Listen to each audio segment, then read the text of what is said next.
ఎప్పుడు కూడా సినిమాల్లోకి రాకముందు ఏం రత్నం గారు లాంటి వ్యక్తి నా ప్రొడ్యూసర్ అయితే బాగుండు అనుకున్నాను. భారతదేశానికి పాన్ ఇండియా సినిమాని, ముఖ్యంగా రీజనల్ సినిమాని జాతీయ స్థాయిలో తీసుకెళ్లిన వ్యక్తి ఆయన. తమిళ సినిమాని చాలా ఛాలెంజింగ్ తెలుగులో డబ్ చేసి దాన్ని స్ట్రైట్ సినిమాలతో సమానంగా ఆడేంత సత్తా చూపించిన వ్యక్తి.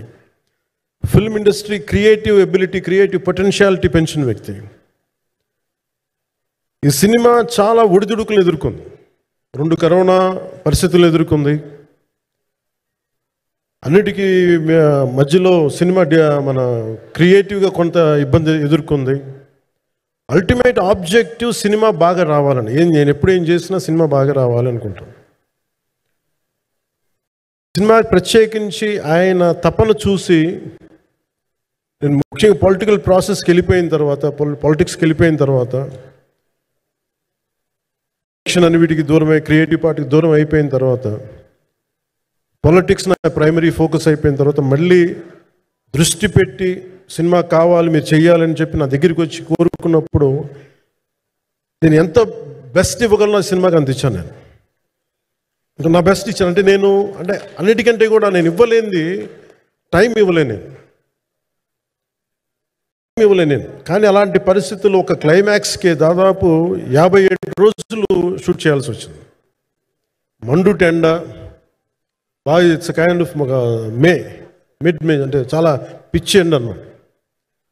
అలాంటి ఎండల్లో చాలా కాలం తర్వాత నాకు మార్షల్ ఆర్ట్స్, నేను ఎప్పుడో నేర్చుకున్న మార్షల్ ఆర్ట్స్, ఒక ఎస్క్రీమా కానీ, ఊషు కానీ, నేను నేర్చుకున్న సెల్ఫ్ డిఫెన్స్ టెక్నిక్స్ కానీ, యుఎస్లో నేను ఒక వర్క్షాప్ చేసిన జీత్ కండో ఇవి కానీ, ఇవన్నీ ఈ సినిమాకి నాకు పనికి వచ్చినాయి. నాకు వీళ్ళతో డిఫరెంట్ కొరియోగ్రాఫర్స్తో కూర్చొని ప్రత్యేకించి క్లైమాక్స్ పార్ట్ ఇది అందరికీ ఇన్స్పైర్ చేసింది.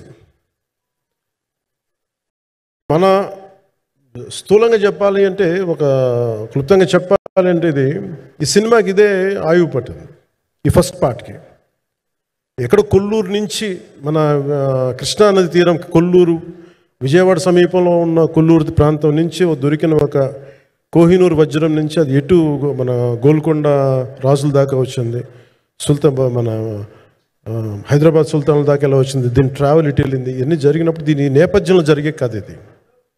ముఖ్యంగా ఈ ఫౌండేషనల్ వర్క్ చేసిన వ్యక్తి క్రిష్ జాగర్లమూడి గారు చాలా హై కాన్సెప్ట్తో పట్టుకొచ్చారు దీన్ని.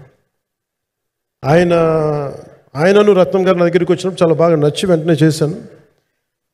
చేసిన తర్వాత ఒక్కొక్కటి కరోనా నిజంగా ఇంపాక్ట్ వచ్చింది. అంటే ఎలా ఉండదంటే, ఎంత హార్డ్గా ఉండదంటే ఇండస్ట్రీ, అది ఎవరిని తప్పు పట్టలేము. ఒకప్పుడు ఆయన వెంట చుట్టిన నిర్మాతలు, ఆయన వెంట తిరిగిన డిస్ట్రిబ్యూటర్స్, హీరోస్, అందరికి అలాంటి వాళ్ళకి ఒక నిర్మాతగా ఆయన తపన పడుతుంటే నాకు అంటే ఆయన కోసం ఖుషి తీస్తున్నప్పుడు కానీ ఆయనతోటి ఎంత సౌకర్యం ఇచ్చారంటే, అసలు మాకు 1 month ముందు ప్రీ ప్రొడక్షన్ అయిపోయి నాకు అంత సౌకర్యాన్ని ఇచ్చారు. నేను కంపోజ్ చేసిన యాక్షన్ సీక్వెన్సెస్ కానీ, ఫైట్స్ కానీ, ఖుషీకి నాకు ఆల్రెడీ ఒక 1 month 1.5 month థియేటర్ నాకు ఇచ్చేసి, మన సురేష్ ఎఫెక్ట్స్ థియేటర్ మొత్తం ఇచ్చి నాకు అంత లగ్జరీ ఇచ్చిన వ్యక్తి ఆయన నలిగిపోతుంటే నాకు నిజంగా చాలా బాధేస్తుంది.